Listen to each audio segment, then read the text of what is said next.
être appelé enfant de Dieu. Alors, je prie ça en ton nom, Jésus. Amen. Vous m'entendez?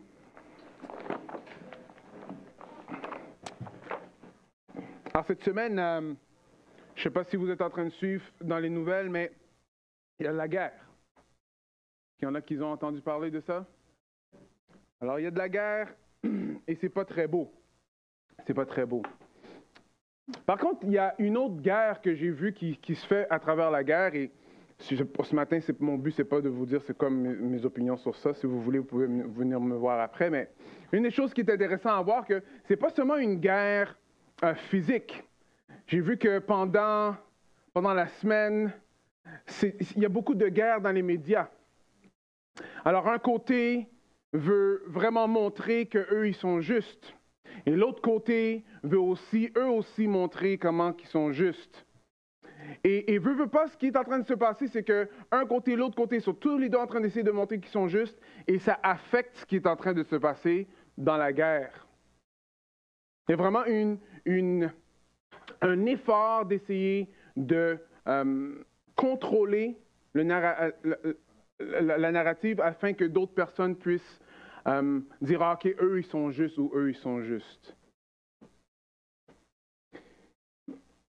Avant qu'on condamne un côté ou l'autre, c'est important de se poser la question nous-mêmes, est-ce que nous, on a tendance à vouloir faire ça? Qu'on a tendance à vouloir que d'autres personnes voient qu'on est juste ou qu'on a une certaine justice. Parce qu'aujourd'hui, on va lire un texte dans Matthieu. On est arrivé à un point dans Matthieu où est-ce que la parole de Dieu va nous dire ceci. Ça va terminer par le verset 20 qui va dire « Car je vous dis, si votre justice n'est pas supérieure à celle des scribes et des pharisiens, vous n'entrerez point dans le royaume des cieux. » Quelque chose de très important. Alors, je prie que ce matin, le Seigneur puisse nous parler à travers sa parole, nous convaincre, nous ramener à lui, essayer de nous faire voir exactement la vraie justice, ça a l'air de quoi. On est dans le sermon sur la montagne. Et le sermon sur la montagne, si vous ne savez pas, ce n'est pas juste les béatitudes. Parce qu'il y en a plusieurs qui pensent que le sermon sur la montagne, c'est juste les béatitudes. Mais non, le sermon sur la montagne va continuer jusqu'à la fin du chapitre 7. Jusqu'à la fin du chapitre 7. Par contre, le sermon sur la montagne, quand on demande aux personnes qui ne connaissent pas vraiment la Bible, qui ne sont pas des chrétiens, on leur demande « Qu'est-ce que vous pensez du sermon sur la montagne? » Et il y en a plusieurs qui vont dire « Non, c'est quand même très bon, le sermon sur la montagne. » Voici les différentes valeurs qu'eux, ils voient dans ça. Ils disent qu'il y a une éthique universelle. Pourquoi? Parce qu'il y a la règle d'or. Tu sais, que tout ce que tu veux qu'on te fasse, que tu le fasses aux autres. Ils disent qu'il y a des éléments pacifiques. Parce que dans le sermon sur la montagne, il y a une partie où est-ce que Jésus-Christ va dire de tendre l'autre joue. Ils disent « Ah, ça, c'est bon pour l'humanité, là. C'est bon pour l'humanité. » L'intégrité personnelle, comme on va voir aussi aujourd'hui et dans les prochaines semaines, que Jésus-Christ va souvent être en train de dire de ne pas être hypocrite. Right? L'empathie, la compassion, comme on a vu dans les béatitudes. L'autoréflexion. Il faut qu'on fasse attention à nous-mêmes avant qu'on aille juger les autres. Right? Alors, l'importance de faire des bonnes choses, pas seulement penser des bonnes choses, parce qu'on va reconnaître son arbre à ses fruits. Right?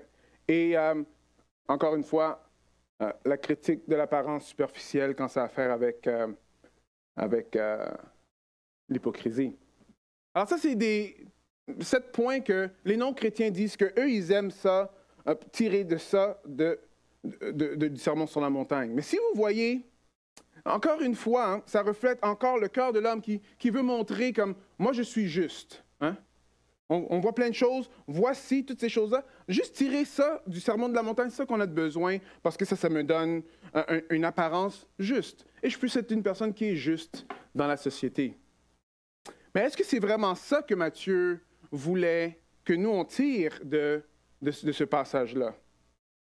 Je pense que quand on le voit comme ça, oui, ça peut avoir l'air comme ça, c'est quand même des bonnes choses. Mais on va voir que Jésus, lui, il pousse la donne encore bien plus loin que même tout ça. Que cette justice que nous, on peut avoir en tant qu'homme, la justice que nous, on est confortable avec, que Jésus-Christ va pousser ces critères-là encore plus loin. Qui veut pas, va nous faire penser, wow, OK, mais alors comment que je vais faire ça, right? Les personnes que vous connaissez, qui ont toujours fait référence au Sermon sur la montagne, Martin Luther King Jr., Barack Obama, tout le temps en train de parler de ça, ou même Gandhi. Gandhi, lui, il a été profondément inspiré par le Sermon de la montagne. D'après vous, c'est quoi les versets les plus populaires que le monde retienne du Sermon de la montagne?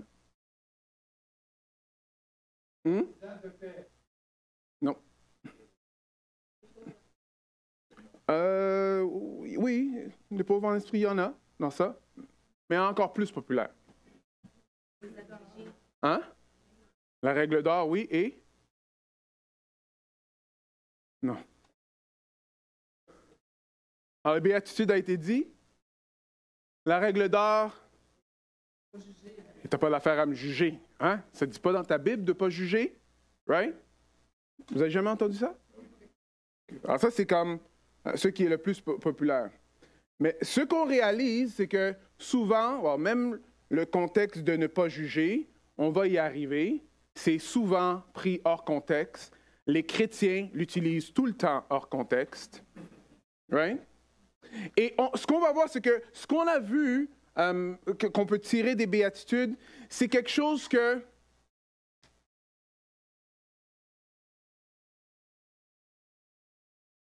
j'allais dire on aimerait, mais c'est plus qu'on exige que les autres nous fassent à nous.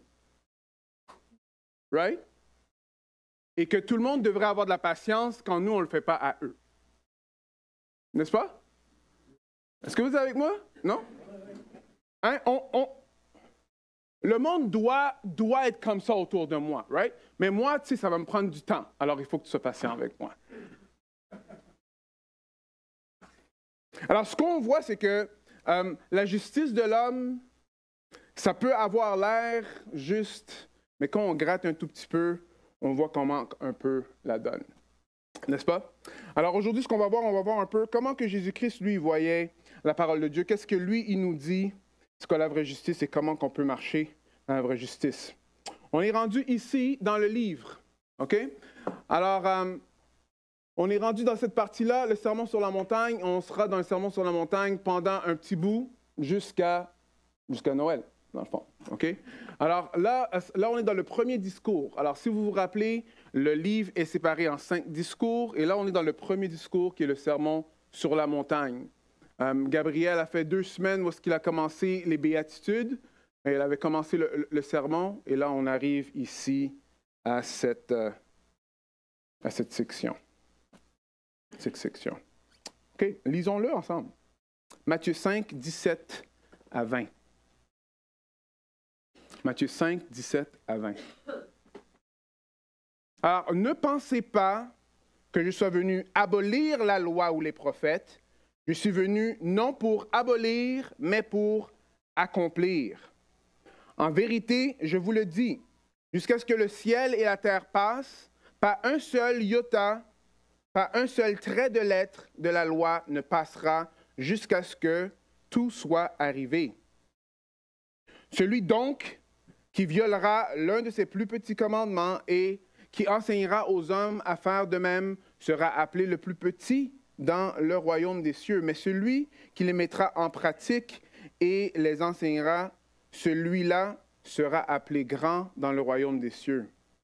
Car je vous le dis, si votre justice n'est pas supérieure à celle des scribes et des pharisiens, vous n'entrerez point dans le royaume des cieux. Et des paroles assez intenses de Jésus. Ça fait partie du Sermon de la montagne, mais pas une section qui est très populaire. Right? On ne la connaît pas vraiment beaucoup. La première chose qu'on va voir dans le texte, on va voir que, premièrement, la véritable justice prend très au sérieux les commandements de Dieu. Alors ici, ce qu'on va voir, on va voir la façon que Jésus-Christ, lui, il aborde les Écritures. La façon que lui, il voit la Bible. La façon que lui, il voit toute la parole. Alors, il y en a, si vous prenez le cours avec Yannick, comment interpréter les Écritures, ce sera probablement une révision pour vous. Right? Non? OK. Sinon, peut-être c'est dans le prochain cours, il y aura un examen surprise. Non? Alors, on voit ici que Jésus-Christ prend les Écritures extrêmement au sérieux.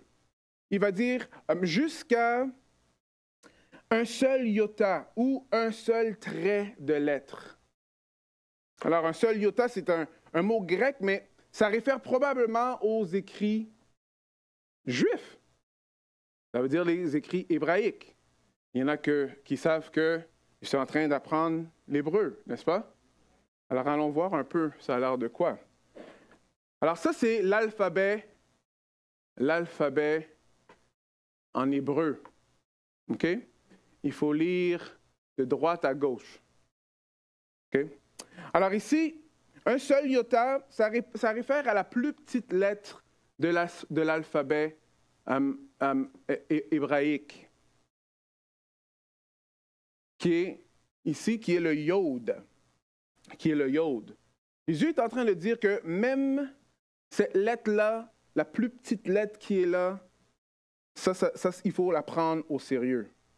Il n'y a pas de voyelles dans l'alphabet hébraïque. Ils ont ajouté comme des points autour pour faire des voyelles parce qu'ils ne voulaient pas changer le texte. Ils avaient tellement de respect pour le texte de Dieu. Ils ne voulaient pas changer le texte. Alors, il n'y a pas de voyelles. Alors, imagine. Alors, c'est plein de consonnes ensemble. Essayer de dire des mots sans voyelles, c'est difficile. Mais même si on dit plein de consonnes ensemble, il y a des voyelles qui vont sortir. Alors, c'est pour ça qu'ils ont mis ça. Alors, ça, c'est la plus petite consonne, la plus petite lettre dans l'alphabet hébraïque. Mais après, là, il va dire même un trait de lettre. Alors, regardez bien, OK? Vous allez voir qu'il y a certaines lettres qui sont là qui se ressemblent vraiment beaucoup. Moi, j'ai appris ça à la dure, right? Alors, on a un examen chaque matin et, bon, mon écriture n'est pas la plus soignée au monde, you know? Mais quand on écrit en hébreu, elle doit être soignée parce que regardez, ici, là, OK, si vous ne mettez pas ça, c'est une autre lettre. C'est l'autre lettre qui est en haut. Un petit trait de lettre, ça change tout le mot. La même affaire avec le resh. Alors, si vous n'allez pas jusqu'au bout, right, c'est une autre lettre. Est-ce que vous voyez? Jésus-Christ dit que toutes ces choses-là sont, quoi? Importantes. Importantes. Et il dit que c'est très important que tout ce qui est écrit dans l'Ancien Testament doit être pris au sérieux. Peut-être vous n'êtes pas des personnes qui aiment d'autres langues, mais je suis sûr que vous allez comprendre ceci.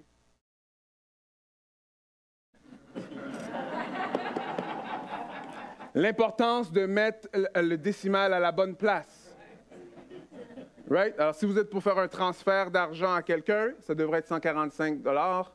Si vous mettez le point quelque part d'autre, ça va faire une grande différence, n'est-ce pas? Alors, si on retourne dans le texte, Jésus-Christ dit que, premièrement, qu'il ne disparaîtra pas ni un iota, ni un trait de lettre jusqu'à ce que je sois arrivé. Après, il va expliquer après que c'est important de prendre ces choses-là au sérieux. Première chose que Jésus-Christ nous montre, il nous montre que la parole de Dieu, transcende le temps. Est-ce que vous voyez ça? Tant que le ciel et la terre passeront, point, right? Il ne disparaîtra pas un trait de lettre jusqu'à ce que je sois arrivé. Très important de prendre la parole au sérieux. Une chose qui est importante à comprendre, c'est que prendre la parole au sérieux n'est pas quelque chose de très populaire aujourd'hui, je crois. Parce que s'il y a une partie de la Bible qu'on aime écouter plus que d'autres ou lire plus que d'autres, en général, le monde va dire qu'ils aiment plus le Nouveau Testament que l'Ancien Testament, à cause que l'Ancien Testament, il y a des histoires qu'on ne sait pas quoi faire avec. Right? Ou bien des fois, on va lire la parole et la parole va dire des choses qui ne concordent pas vraiment avec ce qu'on est en train de faire dans notre vie de tous les jours. Alors on va dire, ah, c'est un texte ancien, alors je peux juste tasser ça de côté et je peux continuer à faire mes affaires.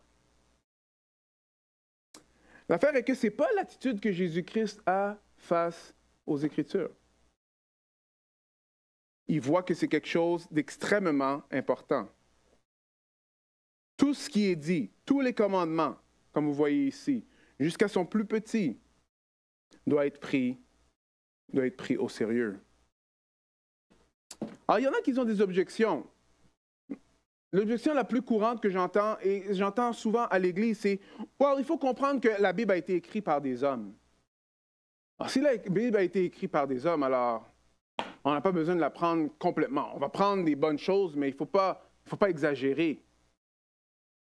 Et la réponse, est-ce que la Bible a été écrite par des hommes? Oui. Elle a été écrite par des hommes. Mais elle a été écrite par Dieu, par des hommes. Timothée va nous le dire comme ceci. Toute écriture est quoi? Inspirée. C'est pas, on n'a pas le mot qui est exactement la même chose qu'en grec, là. Alors nous, on dit inspiré. Souvent, inspiré, on va voir comme quand on est inspiré pour écrire une lettre. Right? Mais le mot, c'est plus spiré. S'il y aurait un mot de même. Okay? Ça veut dire que ça vient de Dieu direct. Ce n'est pas quelqu'un qui a attendu une inspiration. Ah, all right, je vais écrire sur David. Non, ce n'est pas comme ça. Right? Ça vient directement de Dieu. Et utile pour enseigner, pour convaincre, pour redresser, pour éduquer. Alors, on voit que Jésus-Christ avait cette approche-là face à la parole de Dieu. L'importance que tout ce qui est écrit dans la parole de Dieu est important. Il y a une autre objection que j'entends des fois. Alors, oui, mais moi, j'ai fait quelques lectures et je sais que c'est des hommes qui ont mis la Bible ensemble. Il y a eu des conciles et après les conciles, c'est là qu'eux, ils ont décidé c'est quoi les livres qui sont dans la Bible et qui ne sont pas dans la Bible. C'est qui a déjà entendu ça? Right. Alors, une chose qu'il faut vraiment faire attention, les conciles n'ont pas créé quoi que ce soit. Les conciles étaient là pour attester ce qui était déjà là. Okay? Alors, c'est ou bien qu'ils sont allés voir c'est qui a écrit, est-ce que c'est vraiment authentique, ou c'était quoi les livres qui étaient déjà reconnus par l'Église dans ce temps-là. Alors, ils ont attesté ce qui était déjà là. Mais là, on peut dire, mais regarde, les hommes, c'est les hommes. C'est les hommes qui ont intervenu. Mais il y a quelque chose qu'il faut que je vous partage. Vous savez que ça a été aussi fait avec l'Ancien Testament. Alors, avec tous les livres qui sont là, il y a eu un temps où est-ce qu'il y a des hommes qui sont mis ensemble pour dire, OK, ça, c'est des livres qui sont authentiques et ceux-là ne sont pas authentiques. Et Jésus n'a aucun problème avec ça. Parce qu'il est en train de dire de l'Ancien Testament que tout ce qui est écrit jusqu'à la fine pointe d'un trait d'une lettre, qu'il faut qu'on le prenne au sérieux. Est-ce que vous voyez ça? Alors, il y en a qui vont essayer de dire ça pour essayer de nous déstabiliser dans notre foi, mais il ne faut pas aller avec ça. Si c'était bon pour Jésus, c'est bon pour vous. Amen? Alors, on voit que premièrement, Jésus-Christ, lui, il comprend qu'il faut prendre la parole au sérieux. Il faut prendre la parole au sérieux et toute la parole au complet. Parce que la véritable justice vient de prendre, premièrement, la parole au sérieux. Est-ce que toi, tu as des parties dans la Bible que tu trouves difficiles? Est-ce qu'il y a des parties de la Bible ou des choses, des fois, qu'on lit, on va dire, ah, mais ça ne peut pas vraiment dire ça, genre. Et des fois, on a raison, peut-être des fois, ça ne veut pas vraiment dire ça. Dans mon expérience, souvent, ça veut dire encore plus que je pensais que ça veut dire. Mais est-ce que des fois, on lit la parole et on voit ce que Dieu est en train de nous dire, et on a de la misère avec ça, alors on a tendance à le tasser de côté? Bon, ça, c'est pas la façon que Jésus-Christ est en train d'aborder les textes. Et nous aussi, il faut qu'on fasse vraiment attention à ça. Attention à ça. Jacques, lui, il va nous dire que si nous, on est coupable d'un seul péché, on est coupable de toute la loi. Moindrement qu'on lit dans l'Ancien Testament, on veut voir, écoute, comment qu'on va faire pour faire tout ça? Est-ce que je peux même suivre tout ce qui est écrit? Ça, on va voir un peu plus ce que Jésus-Christ est en train de dire. En première chose, pour avoir la véritable justice, il est important de prendre la parole au sérieux. Au sérieux. Toute la parole au complet. OK? Ah oui, dernière chose. Si la parole de Dieu n'est pas capable de vous confronter, alors c'est probablement vous qui êtes votre propre Dieu. Parce que c'est sûr que quand Dieu va nous parler, il va changer des choses dans notre vie. Mais si à chaque fois qu'on lit, on n'a jamais aucun problème, je ne sais pas si on est en train d'écouter la voix de Dieu ou peut-être on est juste en train d'écouter notre propre voix. La parole de Dieu est faite pour nous transformer, qu'on puisse continuer à vivre par l'Esprit, ressembler de plus en plus comme Jésus-Christ. Et ça prend du travail. Moi, en tout cas, peut-être pas vous, mais moi, ça prend énormément de travail. Et je ne dis pas juste ça parce que c'est juste... Non, ça prend vraiment beaucoup de travail. Alors, la parole de Dieu, quand elle nous confronte, c'est une bonne chose, c'est une grâce. C'est une grâce. Moi, souvent, je suis ébloui que Dieu me parle encore aujourd'hui à travers sa parole. Tu sais, il y a des passages que j'ai vus tellement de fois, après je le relis encore, je dis « Ah, man, j'ai manqué ça. Ah, merci Seigneur. » You know? Mais pas juste pour l'intellect. Merci Seigneur, mais OK, bon, ça veut dire ça. OK? La parole de Dieu doit être prise au sérieux. Deuxième chose, la véritable justice est directement liée au Christ. Directement liée au Christ. Alors, il y a quelque chose ici qui... probablement, on va se poser la question. OK, alors s'il faut qu'on prenne tout ce qui est écrit dans l'Ancien Testament jusqu'à la lettre, pourquoi est-ce que les chrétiens... Tu sais, il y a beaucoup de choses qu'on fait qui ne sont pas vraiment dans l'Ancien Testament. C'est qui ici qui aime du homard? Dans l'Ancien Testament, ça dit qu'il ne faut pas manger du homard. Du bacon? Du griot? OK, peut-être il y en a qui ne vont pas prendre le griot, mais même la sauce, tu n'avais pas le droit de faire ça. Alors, on voit qu'il y a plusieurs choses dans l'Ancien Testament que dans l'Église, on ne le fait pas. Alors, est-ce que c'est parce qu'on n'est pas en train de suivre la parole de Dieu? Est-ce que c'est parce que, dans le fond, on est coupable du troisième verset, là, ici? Ceux qui violera l'un de ses plus petits commandements et qui enseignera aux hommes à faire de même sera appelé le plus petit dans le royaume des cieux? Hein?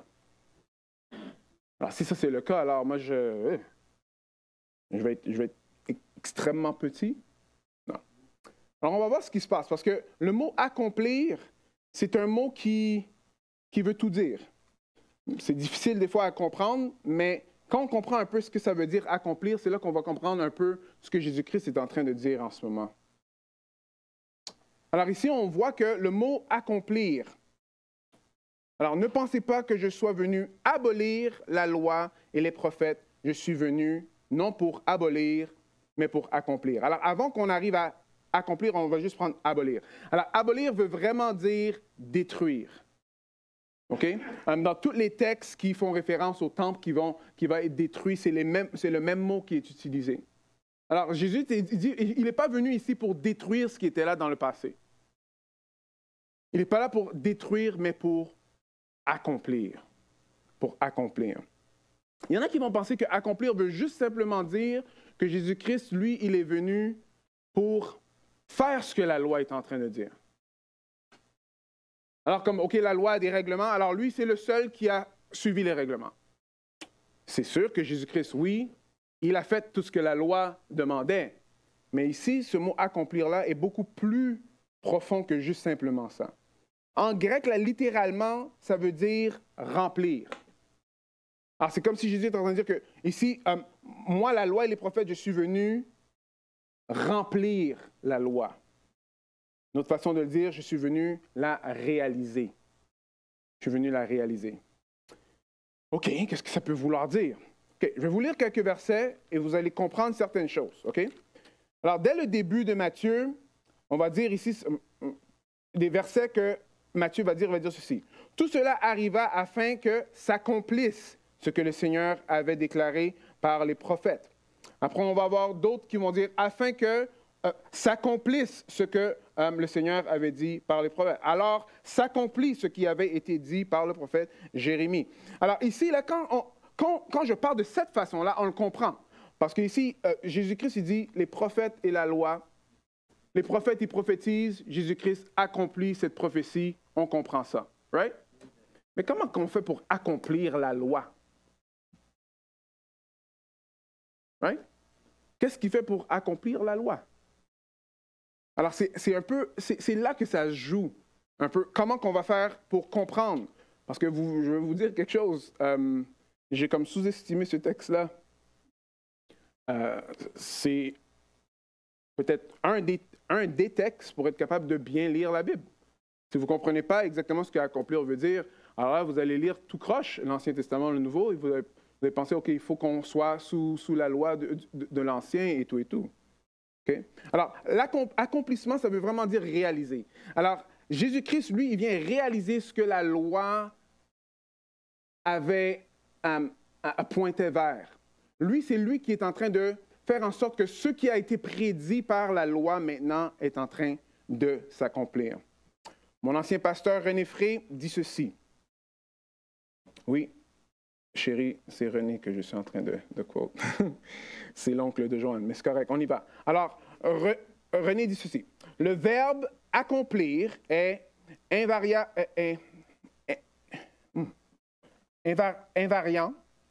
utilisé dans un sens de réalisation. Okay? Ce qui était annoncé en prédiction en type ou en nombre, pas nombre comme un chiffre, mais un ombre comme l'ombre qu'on a avec la lumière, arrivait maintenant à son accomplissement, l'actualisation. Maintenant que le Messie tant attendu est arrivé, Matthieu voit que le but de Dieu dans l'Ancienne Alliance en général et la loi mosaïque en particulier sont atteints et ils sont accomplis. On l'a vu dans le livre d'Hébreux, que la loi était là avant, était là pour une certaine raison. Mais ça pointait vers quelque chose de plus grand. Alors, on voit dans l'Ancien Testament, il faut aller tuer un animal. Ça fait partie de la loi. Si tu fais un péché, il faut que tu tues un animal.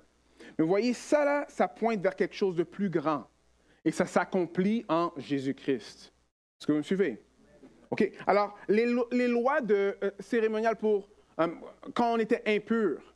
Alors, il fallait qu'on aille se laver ou il fallait qu'on soit exclu du peuple juif dans le temps. Mais toutes ces lois-là, bon, ça s'accomplit en Jésus-Christ parce que c'est Jésus-Christ qui nous lave de nos péchés. Est-ce que vous me suivez? Alors, ce qui était là avant, c'est pas que Jésus-Christ est en train de dire que là, on les tasse de côté. Non, mais c'est parce qu'en lui, maintenant, c'est accompli. Alors, l'image que moi j'aime beaucoup, c'est l'image d'une chenille et d'un papillon. Alors, on a une chenille. La chenille, elle fait ce qu'elle fait, là. Et après, ce que la chenille fait, bon, après, elle va dans un cocon et elle devient un papillon. Alors, est-ce que la chenille, c'est le papillon? Dans un sens, oui, mais dans un sens, non. Est-ce que vous voyez? Alors, tout ce qui était de la chenille, ce n'est pas tout ce qui est resté de la chenille qui est là, mais quand même, c'est la même chose. Mais après, il devient un papillon, un nouvel être. Est-ce que vous comprenez un peu? La loi, c'est comme la chenille. Et Jésus-Christ, c'est comme le papillon. Alors, ce qui était dans la loi est quand même là, mais maintenant, c'est nouveau. C'est nouveau. Est-ce que vous êtes avec moi? Ça fait une grande différence parce que quand on comprend ça, là, on va comprendre qu'il y a certaines choses que c'est clair qu'on ne peut pas les garder parce que maintenant, ils ont déjà été accomplis en Jésus. Ils ont déjà été accomplis en Jésus. Et ici, ce que Jésus est en train de dire, il dit que la loi et les prophètes, lui, il l'accomplit. Alors, il y a un accomplissement partiel, parce qu'il y a des parties de l'Ancien Testament qui vont juste être accomplies à la fin des temps, mais tout le reste, c'est tout en Jésus-Christ qui sont accomplis. Est-ce que vous me suivez jusqu'à date? Alors, il y a comme une transformation qui se fait. Alors, Jésus, lui, il transforme un peu la loi. Pourquoi? Parce que c'est lui l'accomplissement de la loi. Où est-ce que je tire ça? Mais c'est que quand on va lire un peu plus loin Jésus va dire des choses, et c'est quand même des choses assez intéressantes. Regardez ce qu'il va dire dans Matthieu. Matthieu 5, 27, 28. Il va dire, vous avez entendu qu'il a été dit, right? Tu ne commettras pas d'adultère. Qu'est-ce qui est écrit après? Qu'est-ce qui est écrit? Mais moi, je vous dis. Alors, Jésus est en train de faire référence à la loi de l'Ancien Testament. Après, il dit, mais moi, je vous dis. Mais moi, je vous dis. Jésus est en train de dire, OK, regarde, c'est accompli en moi, mais maintenant, moi, je vous dis. Et ce qu'on va voir dans les prochaines semaines, on va voir que la loi, là, qu'on voit comme pas commettre d'adultère, Jésus-Christ le pousse même beaucoup plus loin que ça. Si même que tu penses dans ton esprit vouloir avoir des relations avec quelqu'un, tu as déjà commis l'adultère. On va comprendre avec Jésus-Christ, on va même comprendre vraiment l'essence, l'esprit même de la loi. Une autre chose qu'on voit, c'est qu'à la fin de Matthieu, Jésus va dire ceci. Regardez bien. Enseignez-leur à quoi? À garder quoi? Tout ce que je vous ai prescrit. Vous voyez comment que Jésus, lui, est en train de parler. Il parle d'une façon, c'est pas simple. Là. Je veux dire, c'est pas compliqué. Il n'est pas en train de dire, OK, gardez la loi de Moïse, gardez ci, gardez... Non, il est en train de dire, non, maintenant, gardez tout ce que moi, je vous ai prescrit. Et il y a un autre passage qui va dire que d'aimer son prochain comme soi-même, dans ça, vous avez fait toute la loi et les prophètes. Alors, qu'est-ce que ça veut dire pour un croyant? Alors, pour un croyant, ça veut dire que c'est très important qu'on comprenne que maintenant, on est là à suivre Jésus-Christ. Et c'est plus la même façon. On est vraiment en train de suivre la loi de Christ, comme Paul va dire dans 1 Corinthiens. On est là pour suivre Jésus. Jésus devient notre modèle. Et en lui, on trouve tout ce qu'on a besoin de faire. Et oui, il y a beaucoup de lois dans l'Ancien Testament qui n'ont pas rapport. Actuellement, les lois n'ont plus le même poids. Pourquoi? Parce que Jésus-Christ les a accomplies. Maintenant, on est là pour suivre celui qui a accompli la loi. Si on suit celui qui a accompli la loi, on fait quand même la loi. Mais la loi, ce n'est plus un joug sur nous. Parce que c'est en Jésus-Christ que nous, on a le pardon des péchés.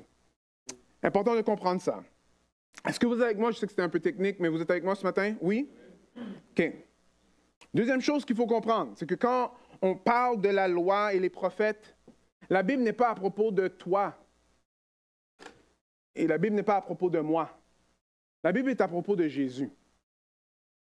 Des fois, on va lire la Bible et on pense que c'est à propos de nous. Je peux vous dire que quand on fait ça, on fait des grosses erreurs. Pourquoi? Parce qu'on n'est pas au centre de la Bible. C'est vraiment Christ qui est au centre de la Bible. Luc 24, 27 va dire ceci, right?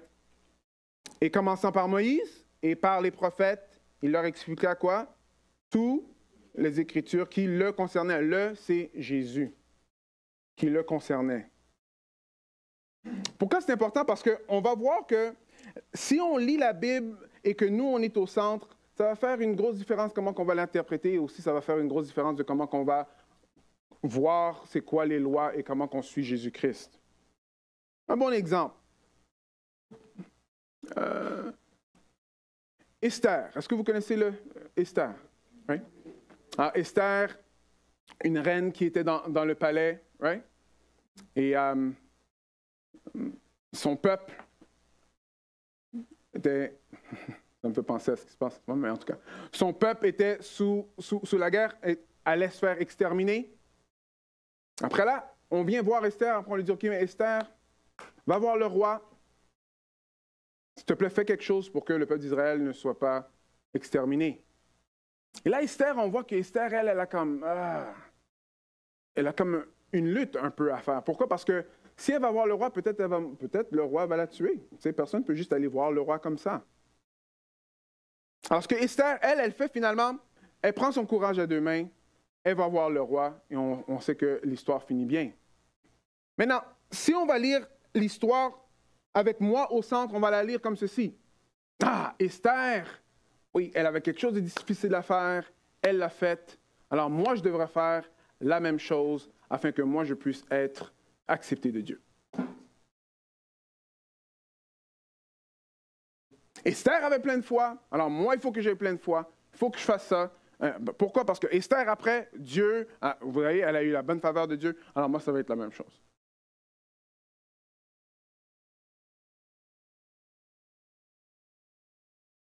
Mais si on voit que, OK, mais si toutes les Écritures sont écrites et pointent vers Christ, est-ce que là, il y a un type? Est-ce qu'il y a quelque chose qui pointe vers Jésus? On sait que Jésus, lui, il était dans un palais bien plus beau que celui d'Esther, right? Il était dans le ciel. Et lui, il a quitté le ciel pour sauver son peuple. Mais pas comme Esther, parce que Esther, quand même, elle a été graciée, mais Jésus-Christ, lui, n'a pas été gracié. Il est allé jusqu'à la croix pour toi et pour moi. Est-ce que vous voyez un peu? Alors, ce qui arrive maintenant, c'est plus, OK, bon, moi, il faut juste que je fasse comme Esther. Maintenant, il faut que je m'appuie sur ce que Jésus-Christ a fait, parce qu'il a déjà fait pour moi. C'est lui qui fait en sorte que moi, je peux avoir de la foi. Est-ce que vous voyez la différence? L'idée, c'est que quand on lit avec centré sur nous-mêmes, on manque le point, parce que le point, c'est à propos de Jésus, ce n'est pas à propos de nous. OK. Allons voir le dernier point, ceci. Car je vous dis, si votre justice n'est pas supérieure à celle des scribes et des pharisiens, vous n'entrerez point dans le royaume des cieux. Alors la justice, la véritable justice va au-delà des exigences superficielles. Qu'est-ce qu'on voit ici? On voit que les pharisiens, eux, est-ce que c'est du monde qui était vraiment en train de suivre ce que Dieu voulait? Dans un sens oui, dans un sens non. Right? Quand on continue dans Matthieu, regardez ce qui est écrit. Dans Matthieu, ça veut dire ceci. Gardez-vous de pratiquer votre justice devant les hommes, right? Okay? Pour être vus. Autrement, vous n'aurez pas de récompense auprès du Père dans les cieux. Verset 2. Quand donc tu fais l'aumône, ne sonne pas de la trompette devant toi. Qu'est-ce que ça dit? Comme font les hypocrites dans la synagogue et dans les rues. Est-ce que les hypocrites, ils font l'aumône? Est-ce qu'eux, ils vont donner leur dîme, d'après ce verset-là? Oui, ils le font. Regardez ici. Lorsque vous priez, ne soyez pas comme les hypocrites qui aiment à prier debout dans les synagogues et au coin des rues. Est-ce qu'ici, on voit que les hypocrites, est-ce qu'ils prient? Alors, non seulement qu'ils donnent, ils prient aussi. Non, regardez. Lorsque vous jeûnez, right, ne prenez pas un air triste comme les hypocrites. Qu'est-ce que ça veut dire, ça? Est-ce que les hypocrites, eux, ils jeûnent? Ils jeûnent. Alors, on voit que attendez une minute, les pharisiens, c'est pas qu'ils faisaient pas ce que la loi de Dieu disait. Au contraire, même, dans ce temps-là, si tu voulais voir quelqu'un qui était religieux, quelqu'un de bien, là, vous alliez voir des pharisiens. C'était comme le top. C'est les top religieux. Mais ici, c'est intéressant que Jésus, lui, est en train d'expliquer quelque chose. Il est en train de dire que oui, on peut suivre, mais on peut suivre pour paraître extérieurement. Leur justice, ils l'ont eue parce que les autres personnes ont dit « Ah, OK, toi, tu es un homme de bien. » Jésus dit que la justice de ceux qui le suivent doivent dépasser la justice des pharisiens. Jérémie va dire ceci. C'est une prophétie. Mais moi, l'alliance que je conclurai avec la maison d'Israël, après ces jours-là, l'oracle de l'Éternel, je mettrai ma loi en dedans d'eux. Je l'écrirai sur leur cœur et je serai leur Dieu et ils seront mon peuple. Celui-ci n'enseignera plus à son prochain ni celui-là à son frère en disant « Connaissez l'Éternel », car tous me connaîtront depuis le plus petit d'entre eux jusqu'au plus grand, l'oracle de l'Éternel, car je pardonnerai leurs fautes et je me souviendrai de leurs péchés. La justice des hypocrites, des pharisiens, était une justice qui venait de l'extérieur. Parce que le monde pense que je suis juste, alors je suis juste. On l'a vu un peu dans les conflits qui se passent cette semaine. Parce que les médias, parce qu'il y en a qui croient que ce que je suis en train de dire est juste, alors là, je suis juste. Et je veux que tout le monde voie que je suis juste. Parce que si les autres disent que je suis juste, alors je suis juste. Mais ça, c'est une justice qui vient de l'extérieur. Ici, Jérémie, lui, il prophétise que non, il y a une justice qui va venir de l'intérieur. Pas de l'extérieur, pas de ce que les autres personnes sont en train de penser, mais directement de l'intérieur. Et c'est quand Dieu, lui, il met sa loi dans notre cœur. Je serai leur Dieu, il sera mon peuple. As-tu de la joie de suivre Jésus? Ou est-ce que suivre Jésus, c'est contraignant? Parce que la joie, c'est un bon pouls. C'est un bon pouls. La joie vient de quoi? Souvent, pas seulement le chrétien, le non-chrétien, souvent la joie va venir de ce qui se passe autour de nous. Si ça va bien, l'argent va bien, la santé va bien, les amis vont bien, alors là, je suis joyeux. Right? Mais la joie que Jésus, lui, il offre, c'est une autre joie. Ce n'est pas ce genre de joie-là. Jésus, lui, donne une joie que malgré ce qui peut se passer autour de toi, tu peux quand même l'expérimenter, cette joie-là. C'est la joie de quoi? C'est la joie d'être pardonné de tes péchés. La joie d'être son fils. La joie d'avoir l'assurance que, oui, il est avec toi parce qu'il t'a sauvé. Jésus-Christ, lui, il a laissé le ciel. Il est descendu, il a pris la chair humaine. Il s'est laissé mépriser, rejeter. Il est allé à la croix à ma place, à ta place. C'est un échange qu'il a fait. Lui, il a pris le péché que moi, je mérite à ma place. Pourquoi? Afin que moi, je puisse être son enfant éternellement. Afin que toi, tu puisses être son enfant éternellement. Mais ça, c'est la joie. Non seulement que c'est la joie qui vient de ça, ça nous sécurise. Le monde qu'ils ont besoin que d'autres personnes leur disent que tout est correct, c'est parce qu'ils sont insécures en dedans d'eux. En dedans d'eux, c'est shaky. Right? Alors, ce qu'ils ont besoin, ils ont besoin que d'autres personnes disent « Ah, c'est pas si pire que ça. Non, c'est beau, c'est beau. Non, t'es correct. » Ah, OK, wow. Si tu le dis, là, je suis correct. Après, là, tu dis « Ah, non, mais peut-être ces personnes-là, elles disent toujours des bonnes choses, des choses gentilles. Je vais aller voir une autre personne. » Après, la personne te le dit, après, tu dis « Ah, OK, OK. Ah, mais peut-être eux, ils ne voient vraiment pas vraiment mes péchés, là. Je vais avoir une autre personne. » Quelqu'un d'insécure. Ils ont besoin que d'autres personnes en dehors leur disent qu'ils sont justes. Vous voyez, ce que Christ a fait sur la croix, si tu es son enfant, tu es sécure en lui. Tu es sécure. Et tu n'as pas besoin de cette justice extérieure. Alors, c'est quoi la vraie justice? La justice véritable, comme on a vu. Pour dépasser la justice des pharisiens, tu as besoin de la justice que Jésus-Christ t'a procurée sur la croix. C'est la seule façon. Ça va t'emmener quelque part complètement différent que juste essayer de suivre les règles. Et c'est là qu'on va comprendre un peu plus tout ce qu'on va voir dans les prochaines semaines. Tu ne tueras pas, tu n'as même pas le droit d'être en colère contre ton frère et ta sœur. Okay? Qu'on ne voit pas, tu n'as même pas le droit d'avoir des mauvaises pensées. Pour de vrai. Et Jésus est toujours en train de le pousser plus loin, mais c'est parce que l'Esprit de Dieu nous amène quelque part d'autre que nous, on n'est pas capable d'aller essayer de faire sous la loi. Est-ce que vous me suivez? Vous êtes avec moi? Good. Dernière question que je vais vous poser ce matin, c'est d'où vient ta justice?